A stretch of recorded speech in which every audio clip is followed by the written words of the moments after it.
A very good evening my dear students of class 10th। आज हम लोग video लेकर आए हैं मैथ्स की। और अब आप लोग के हाफ ईयरली का रिवीजन चालू हो जाएगा। वन शॉट में हम लोग कोशिश करेंगे आज लेसन 1 और 2 के रिवीजन का। तो जो आपका मैथ्स का लेसन 1 है, और इससे पहले आप प्लेलिस्ट में जाके क्लास 10th का ट्रिग्नोमेट्री और साइंस के वीडियोस आप देख सकते हैं एसएसटी के भी प्लेलिस्ट में जाके। आज हम लोग मैथ्स में सबसे पहले करेंगे चैप्टर 1, जिसमें सबसे पहला जो क्वेश्चन आता है, प्रूफ कर रहा है कि इरेशनल नंबर √5 को इरेशनल प्रूफ करिए। मैंने आपको बताया सबसे पहले हमें प्रूफ करना होगा √3, √5, √7। ये आपके एग्जाम में 3 मार्क्स में आता ही है कि हमें प्रूफ करना है कि ये इरेशनल नंबर है। तो कैसे प्रूव होगा, ध्यान से देखिएगा। अगर आप इसको रटने जाएंगे तो समझ में नहीं आएगा। आप कॉन्सेप्ट को समझिए, क्योंकि एक बार √3 का हमें कॉन्सेप्ट समझ में आ गया, 5 में भी वही अप्लाई होगा, 7 में भी वही अप्लाई होगा। इधर ध्यान दीजिए आप लोग। सबसे पहले prove that √3 is an irrational number. ये हमको प्रूफ करना था। सबसे पहले एज्यूम करेंगे कि √3 इज ए रैशनल नंबर। तो हमने क्या एज्यूम किया कि √3 क्या है, रैशनल नंबर। अब √3 is equal to a by b, where a and b are co-prime and have no common factor other than 1। Co-prime किसे कहते हैं? जिनके बीच में 1 को छोड़ के कुछ भी कॉमन नहीं होता। अब आप जानते हैं हर नंबर 1 के टेबल में आता है। 5 और 7 क्या ये को प्राइम है? यस, क्योंकि ऐसा कोई नंबर नहीं है जिसके टेबल में 5 7 दोनों आते हो। 3 और 5 को प्राइम है? यस, क्योंकि ऐसा कोई नंबर नहीं है जिसके टेबल में 3 और 5 दोनों आते हो। तो हमने क्या एज्यूम किया? पहले हमने एज्यूम किया कि √3 एक रैशनल नंबर है, और √3 को हमने ले लिया a अपॉन b, जहां पे हम एज्यूम कर रहे हैं a और b को प्राइम है और इनके बीच में 1 को छोड़ के कोई भी कॉमन फैक्टर नहीं है। अब स्क्वायरिंग ऑन बोथ साइड्स, इसका मतलब √3 the whole square, a upon b का भी स्क्वायर। अब बताइए, √3 का स्क्वायर करने से रूट हट जाएगा, तो √3 into √3 3, a square upon b square, cross multiply इधर कर रहा हूं। आप 3 into B square, 3b square equal to a square. Since 3b square is divisible by a square, so 3 is divisible by a। अगर किसी का स्क्वायर किससे divisible है तो वो नंबर भी उससे डिविजिबल है। जैसे समझ ले 10 का स्क्वायर होता है 100। अब 100 जो है, जो 10 का स्क्वायर है, वो 2 के टेबल में आता है। यस, तो 10 भी 2 के टेबल में आएगा। तो simple 3b square is equal to a square. इसका मतलब 3b स्क्वायर डिविजिबल है a स्क्वायर से, तो 3 डिविजिबल है किससे? a से। यहां तक हो गया। अब टेक, इधर ध्यान दो, a equal to 3c। 3c क्यों ले रहा हूं? मुझे √3 प्रूफ करना है। अगर मुझे √5 प्रूफ करना होता तो a equal to 5c, √7 proof करना होता a इक्वल टू 7c। तो 3b स्क्वायर, इसको मैंने फिर से वैसे ही लिखा। a के जगह क्या लिख दूंगा? 3c, 3b स्क्वायर, 3 जा 9c स्क्वायर। अब b square equal to 9c square, 3 कहां चला जाएगा नीचे, 3 1 जा 3 जा, तो b स्क्वायर क्या आ गया 3c स्क्वायर। अब यहां पे भी मुझे वही स्टेटमेंट लिखना है जो मैंने इसके लिए लिखा था। क्या लिखूंगा, since 3c square is divisible by b square, 3 is also divisible by b। अगर b स्क्वायर 3c स्क्वायर से डिविजिबल हो रहा है तो b भी 3 से डिविजिबल होगा। अब मुझे एक बात बताओ, 3a से भी डिविजिबल हो रहा है, 3b से भी डिविजिबल हो रहा है, कौन आवाज कर रहा है बेवकूफ, थप्पड़ा ये गाल लाल कर दूंगा चलो एकदम। तो 3a के लिए भी कॉमन है, 3b के लिए भी कॉमन है, मतलब a और b दोनों में क्या कॉमन हो गया 3। तो यहां लिख रहा हूं, स्पेस नहीं है, क्या लिखूंगा, सो a and b both have common factor 3। और मैंने बोला था हमने a और b को को प्राइम माना था, मतलब 1 के अलावा इसमें कुछ भी कॉमन नहीं आना चाहिए, पर ये तो कॉमन आ गया 3। So a and b are not co prime, a और b को प्राइम नहीं है। क्यों, क्योंकि 1 के अलावा कुछ भी कॉमन नहीं आना चाहिए था, पर यहां पे क्या कॉमन आ गया 3। a के टेबल में भी 3, b के टेबल में भी 3। सो अवर एजम्पशन इज रॉन्ग, तो हमारा एजम्पशन गलत हो गया। तो हमने एज्यूम किया था √3 रैशनल, सो √3 इज इरैशनल, हो गया प्रूफ्ड। स्क्रीनशॉट ले लीजिए आप इसका।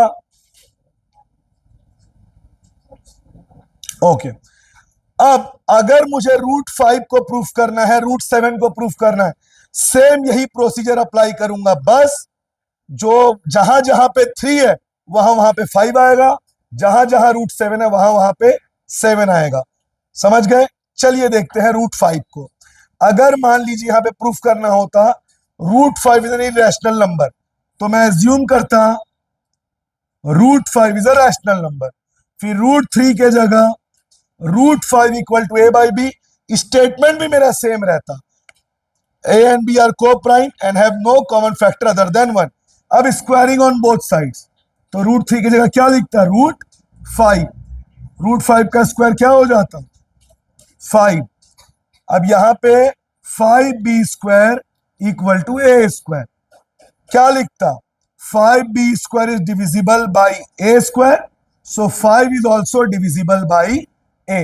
क्योंकि √5 कर रहा हूं तो अब a को क्या ले लेता 3c के बजाय 5c, तो 5b square equal to 5c square, 5 5 जा 25, जो 5 है वो कहां जाता नीचे, तो यहां हो जाता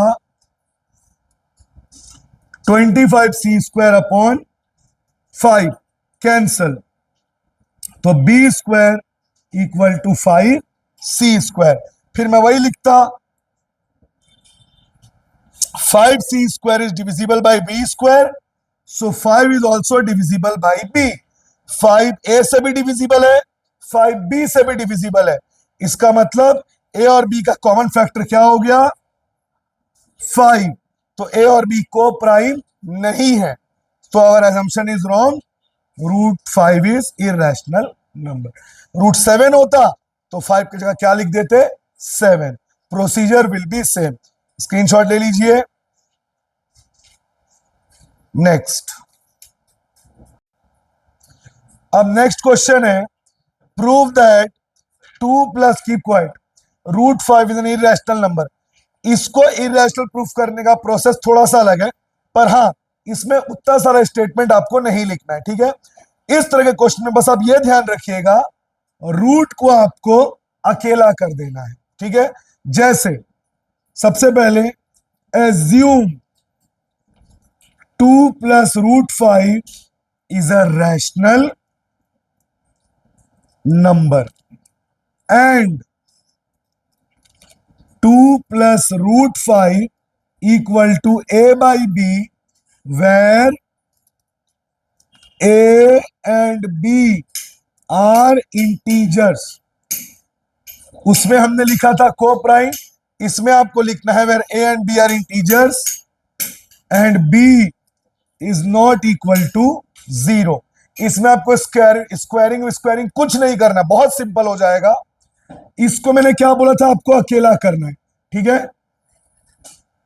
तो √5 equal to A by B, ये +2 उधर जाके क्या हो जाएगा, -2.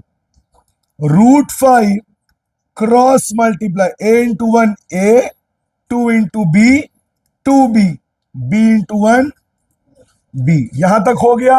अब since a and b are integers, a और b जो है वो क्या है, integers, so a minus 2b by b is rational. क्योंकि हमें पता है जो इंटीजर्स होते हैं वो रैशनल होते हैं. रैशनल किसे कहते हैं, any number which can be shown in the form of p by q. 5 is an integer, p by q यानी 5 बाई 1. 2 इज एन इंटीजर यानी 2 बाई 1 इज एन इंटीजर यानी रैशनल. तो इंटीजर जो है वो रैशनल है. तो a और b को हमने इंटीजर माना है, तो ये क्या हो गया, rational. But we know √5 is irrational. हमने अभी अभी प्रूफ किया है √5, √3, √7 ये सब क्या होता है, इर्रेशनल. और √5 इसके इक्वल है. तो अगर ये इर्रेशनल है तो ये भी irrational. So our assumption is wrong. तो 2 plus √5 is an irrational number.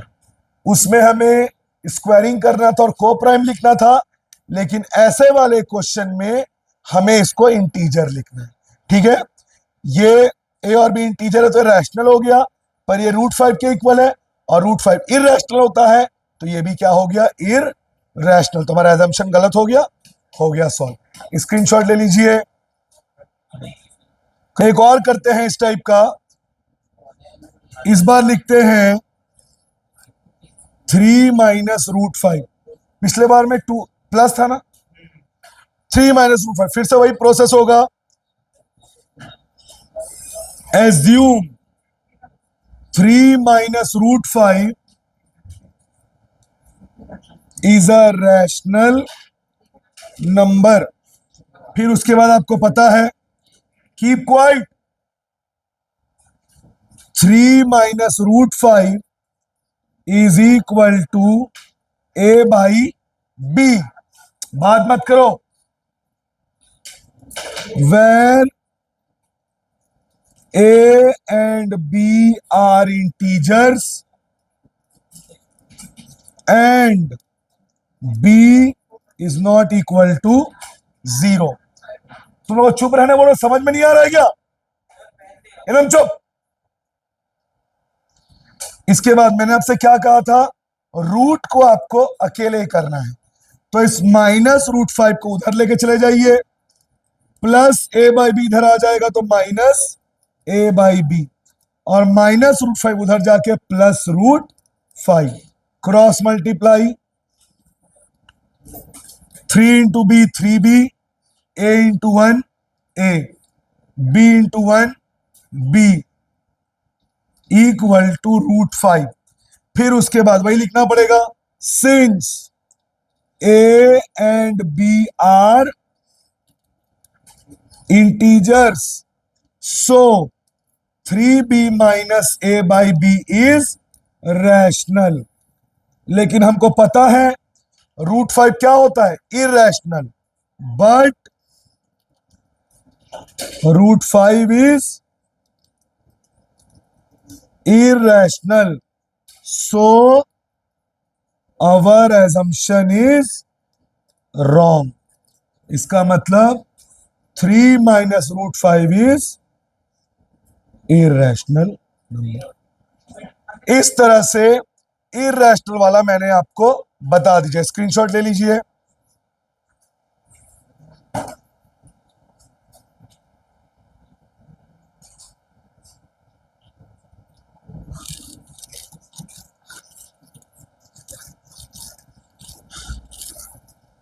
गौरव अगला क्वेश्चन वाला है क्या? Check end with zero. अब जब आपको चेक करना हो कि कोई नंबर जीरो से एंड होगा कि नहीं, जैसे अब इसमें क्वेश्चन दे दिया, चेक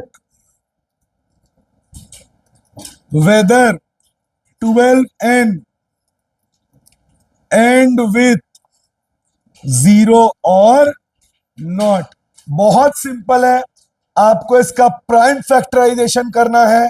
अगर प्राइम फैक्टराइजेशन में 5 आ गया तो वो जीरो से एंड होगा, और अगर 5 नहीं आया तो वो जीरो से एंड नहीं होगा। चलिए करते हैं। 12 का प्राइम फैक्टराइजेशन, 2 6 या 12, 2 3 या 6, 3 1 या 3। तो 12n में हमने देखा 5 नहीं आ रहा है। सिंस इट्स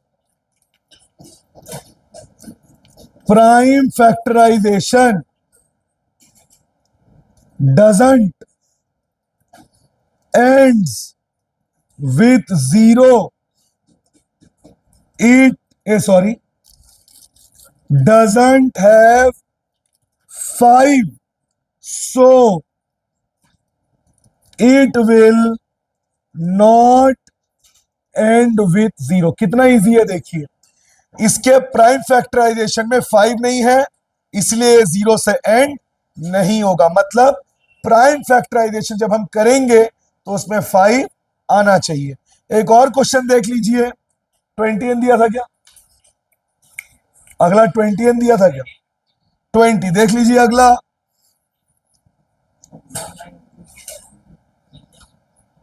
n जीरो से एंड होगा कि नहीं? चलिए इसका भी ब्रेक डाउन कर लेते हैं।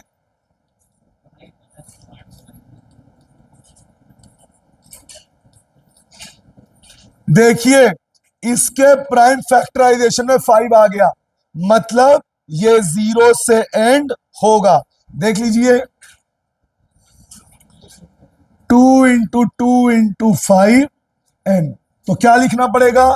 Since it's prime factorisation have 5, so have 5 as its factor, so it will end with 0।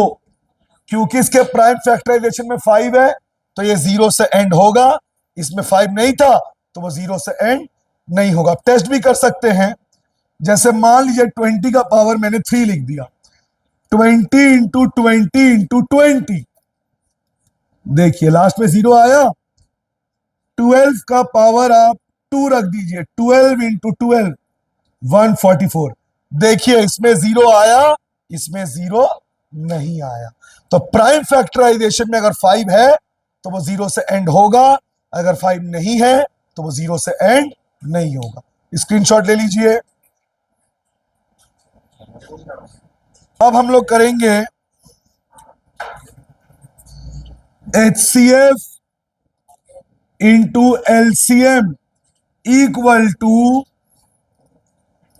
Product of two numbers. मतलब अगर HCF और LCM को हम मल्टीप्लाई करते हैं तो दो नंबर्स का प्रोडक्ट आता है। जैसे फॉर एग्जांपल फर्स्ट नंबर लिया मैंने 10, सेकेंड नंबर लिया मैंने 20। कितने नंबर लिए मैंने? 2। अब चलिए 10 और 20 का एलसीएम निकालते हैं। 2 5 जा 10, 2 10 जा 20। 2 5 जा 10, 5 1 जा 5 1 जा 2 2 जा 4, 5 जा 20। एलसीएम क्या आया? 20। एचसीएफ हाईएस्ट कॉमन फैक्टर 10 और 20 का एचसीएफ क्या आएगा? 10। अब चलिए एचसीएफ आया 10, एलसीएम आया 20। First number 10, second number 20। Product का यही मतलब होता है, 20 इंटू 10 200। यही वेरिफिकेशन है।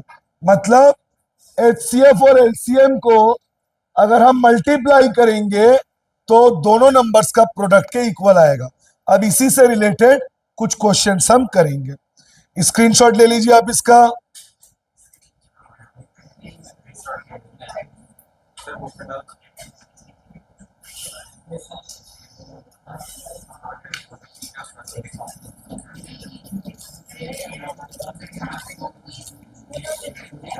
Keep quite.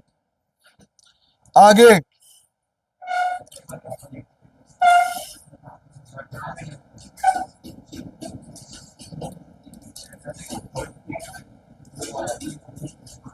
एकदम चुप हो जाइए।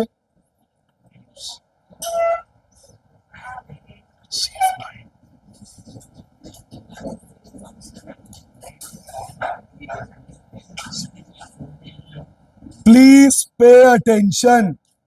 दो नंबर दिए गए हैं 306 और 657। इनका एचसीएफ दे दिया है, हमें क्या निकालना है? एलसीएम। फॉर्मूला पुट कर दो, HCF into LCM equal to first number into second number. चलो बताओ, एचसीएफ के जगह 9, एलसीएम मुझे नहीं पता, उसे वैसे ही लिख दिया। First number 306, second number 657। LCM 306 into 657, 9 कहां चला जाएगा? नीचे। कीप क्वाइट, एकदम चुप हो जाइए। 9 3 जा 27, 9 4 जा 36। LCM 34 into 657। इन लोग को इंटू कर दीजिएगा, इन दोनों को, इनका एलसीएम आ जाएगा।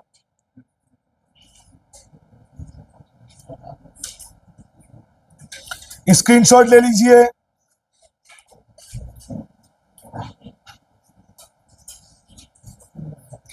नेक्स्ट क्वेश्चन, अगला क्वेश्चन है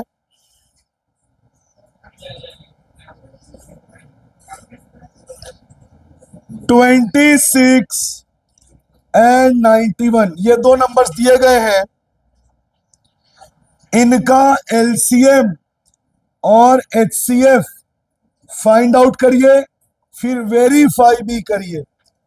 मतलब हमें 26 और 91 का एलसीएम और एचसीएफ दोनों निकालना है, उसके बाद वो जो रिलेशनशिप है उसको वेरीफाई भी करना है। पहले एलसीएम निकाल लेते हैं, 26 और 91। 2 13 जा 26, 91 2 के टेबल में नहीं आता, वैसे ही लिख लिए। 13 1 जा 13, 13 7 जा 91।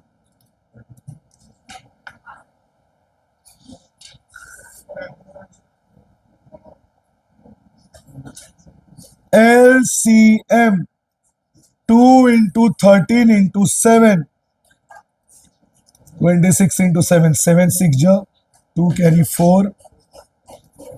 LCM आ गया 182। अब हमें निकालना है HCF। 26 किसके किसके फैक्टर, किसके किसके टेबल में आता है? 1 2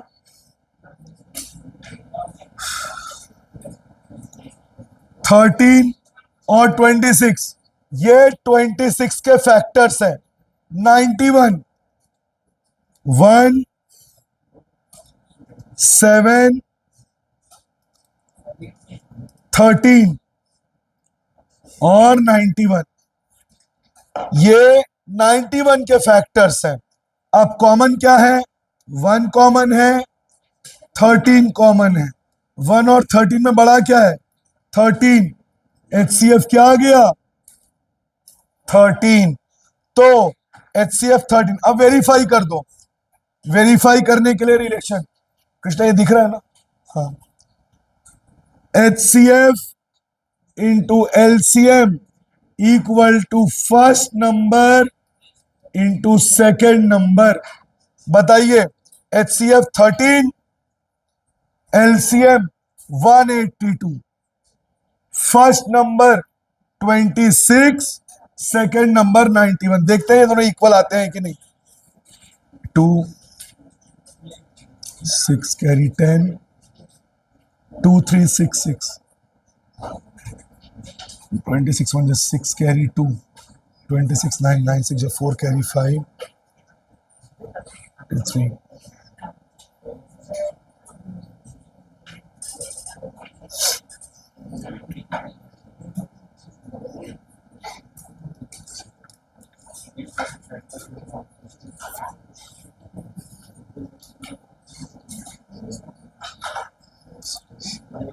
दोनों साइड सेम आ गया, 2 3 6 6, मतलब हमारा जो HCF इंटू LCM था वो वेरीफाई भी हो गया।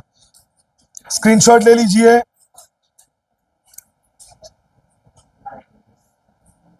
अब इस चैप्टर में एक क्वेश्चन है बच्चों, इसमें हमें बताना है कि ये कंपोजिट नंबर है, बहुत इजी है, बिल्कुल भी टफ नहीं है। कंपोजिट नंबर किसे कहते हैं, जो अपने अलावा दूसरे के टेबल में भी आता है, जैसे 4 अपने अलावा 2 के टेबल में आता है। हर नंबर के 2 फैक्टर्स होते हैं, याद रखना, हर नंबर के कितने फैक्टर्स होते हैं 2, एक 1 और एक वो नंबर खुद। तो 4 का भी एक फैक्टर होगा 1 और एक 4 खुद, लेकिन इसके अलावा एक और फैक्टर आ गया 2, मोर देन 2 फैक्टर्स, 1 2 3, क्या हो गया ये कंपोजिट नंबर। 5 कंपोजिट है क्या, 5 अपने और 1 के टेबल में तो आएगा ही, अपने अलावा किसी और के टेबल में आया तो ये कंपोजिट है। यानी कंपोजिट नंबर का मतलब मोर देन 2 फैक्टर्स। तो इसको कैसे करेंगे, ध्यान से देखिएगा इधर, बहुत आसान है। जो चीज रिपीट है उसको कॉमन निकाल दो। क्या रिपीट हो रहा है 13, निकाल दो कॉमन। अब बताइए 13 निकाल दिए, क्या बचा इसमें 7 इंटू 11, 13 तो कॉमन निकाल दिए हो। इधर देखो कुछ नहीं बचा, मतलब प्लस यहां से भी 13 निकाल दियो, क्या बचा 1, सही है। अब 13 into 7 into 11 77, 77 into 1 77 plus 1, 77 plus 1 70। बताओ 2 फैक्टर तो होंगे ही, उसके अलावा 2 और फैक्टर्स हो गए, क्या बन गया ये कंपोजिट। क्यों, क्योंकि हर नंबर के 2 फैक्टर्स होंगे ही, एक 1 और एक वो नंबर खुद, इसके अलावा 2 और फैक्टर्स आ गए, क्या बन गया ये कंपोजिट नंबर। यहां पे भी क्या रिपीट हो रहा है, अरे बोलो, तो क्या कॉमन ले लो, क्या बचा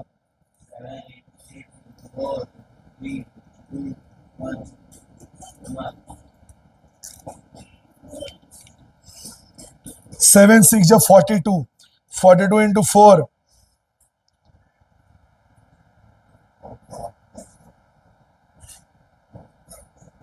8, 1008 प्लस 1, एक बार चेक करिए तो, इंटू करके 1008, ठीक, 1008 प्लस 1 1000।